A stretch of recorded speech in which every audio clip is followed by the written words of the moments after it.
Good morning po mga kaparmer. Dito po tayo sa ating pinag-aalagaan ng mga manok, pato, pabo.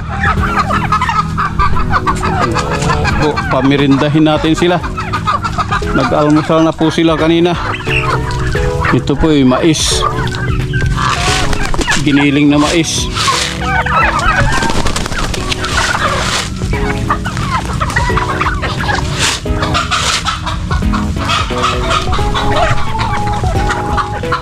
Ayan po. Yung mga iba ay nasa pugad pa.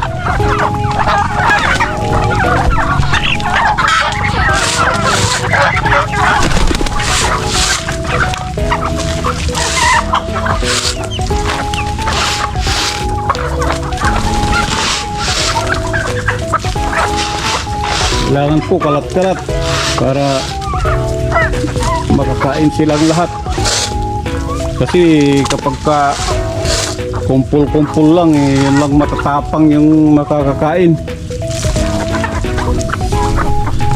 Yan po.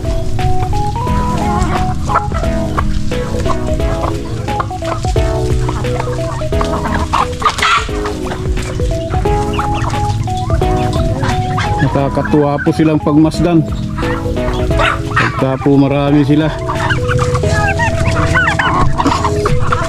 Yung pong 1 kilong mais, sandali lang nilang kainin.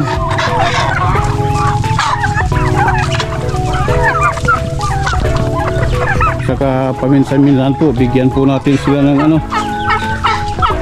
mga vitamins. Para po kapag masigla sila. Saka po pag may nakikita tayong matamlay, ibukod na po natin kagad para po hindi na mandamay ng iba.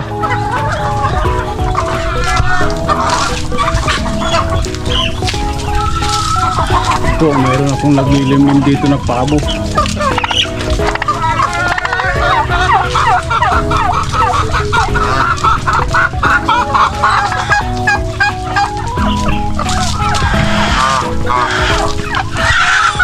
Kailangan nakatukap po tayo lagi, kasi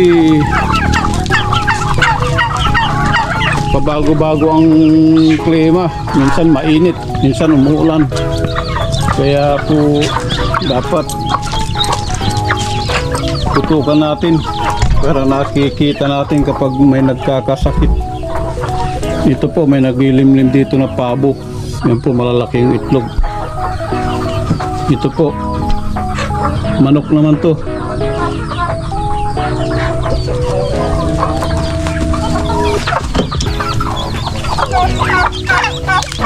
Ito po, bagong sisiw.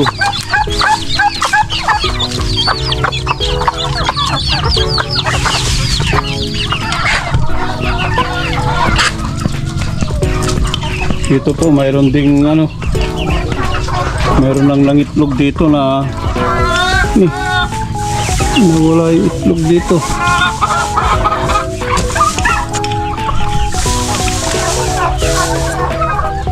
Ito po, may nangitlog na halo na naman po ito, pato at saka manok.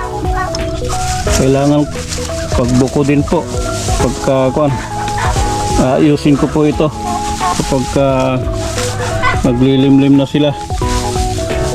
Dapat po ito mayroong langitlog na manok, mayroon din pong pabo. Kapag nagsimula na po silang umupo, yan, pagbubuko din ko na sila. Marami naman po akong ginawang mga pugad.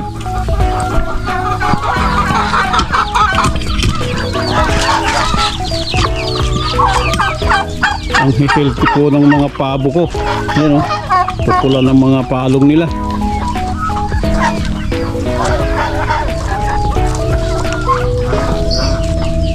Yan po ang palatandaan. Pagka pulang-pulay po yung mga nila. Ganon din po sa mga manok.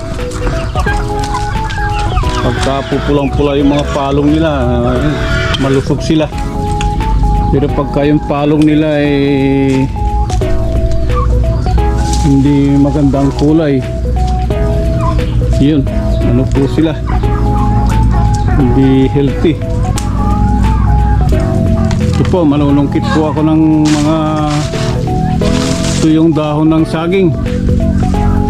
Kailangan po linisin natin yung mga punong saging. Alisin po natin yung mga natutuyo para po yung nutrients ng ano magko-concentrate po siya doon sa ano, sa bunga. Hindi po sila hati-hati. Yan po, tatanggalan po natin ng ano, ito yung dahon.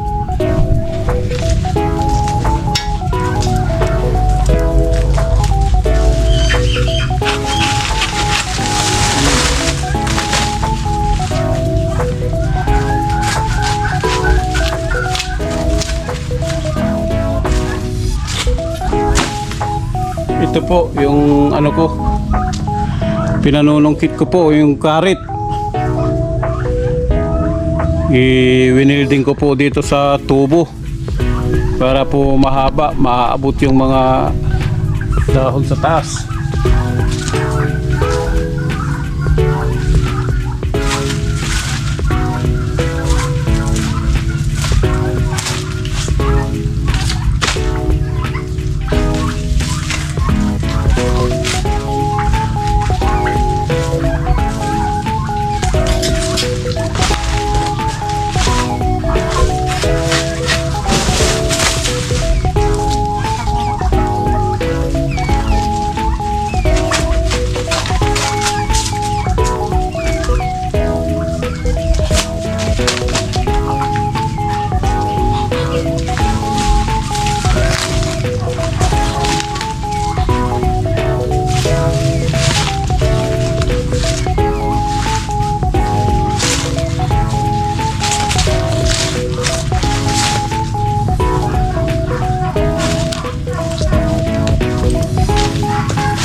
Yan po, magandang tignan ang puno ng saging kapag ka po ano, naalis natin yung mga tuyong dahon. Lumiliwanag po.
Maraming ano na, maraming natutuyo,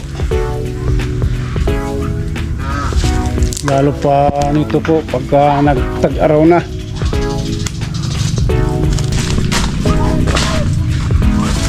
Magtitiba po tayo ng ano, magtitiba po tayo ng saging.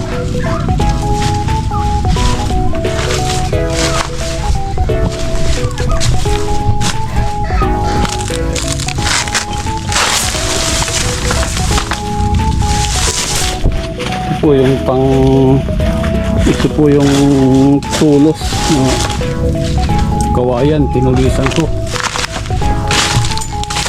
Ganito po ang pagkuha ng saging. Yan po. Dapat po wag nating itakin sa may puno. Kasi po pag sumayad sa lupa, wasak po yung puno niya, yung bunga niya. Kakahiwa-hiwalay. Ito po, tutusukin ko. Gawing itaas.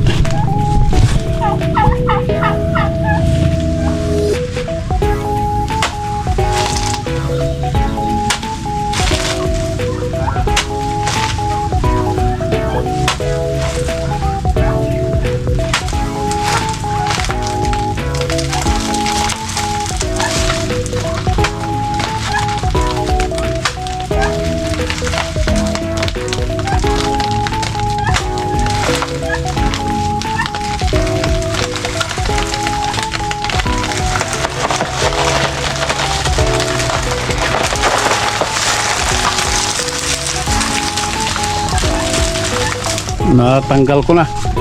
Kaya po bumagsak na po yung saging. Hindi po sumayad sa lupa. Ganyan po ang tamang pag kung nag-iisa po tayo na wala tayong kasama. Pero po yung iba po may mga kasama naman, tinatagpas lang po nila ng itak, sabay sinasalo. Ganyan po.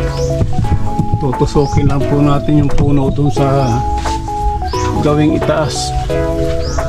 Magtutulis lang po tayo ng kawayan. Yan po ginawa ko rin, pinangtukod dito para hindi tuluyang bumagsak dito sa lupa.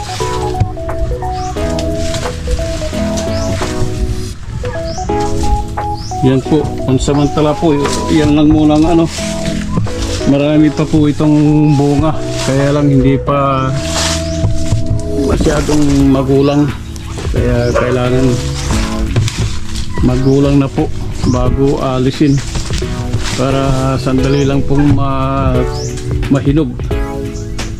At saka maganda po lasa pagka yung ha-harvest natin nasa wastong gulang. Yun pong mga komersyal na saging na tinitinda po sa market, hindi na po nila hinahayaang magulang. Pagka lumaki na po ng konti, pinapahinog na po nila sa kalburo. Kaya siya, hindi gaano matamis yung bunga. Po, marami po tayong mga iha-harvest sa susunod na linggo. Mabuti naman po at masipag mamunga itong mga tanim ko.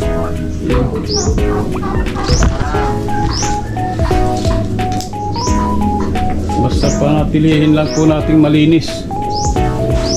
Alisin natin lagi yung mga natutuyong dahon para po mabilis silang magbunga.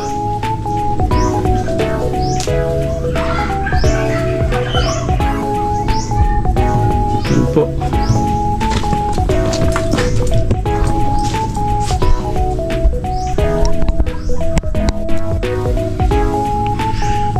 Hanggang dito na lang po mga kaparmer. Nahulog na po yung sombrero ko. Please like, share and subscribe. Maraming salamat po. Happy farming. Bye bye.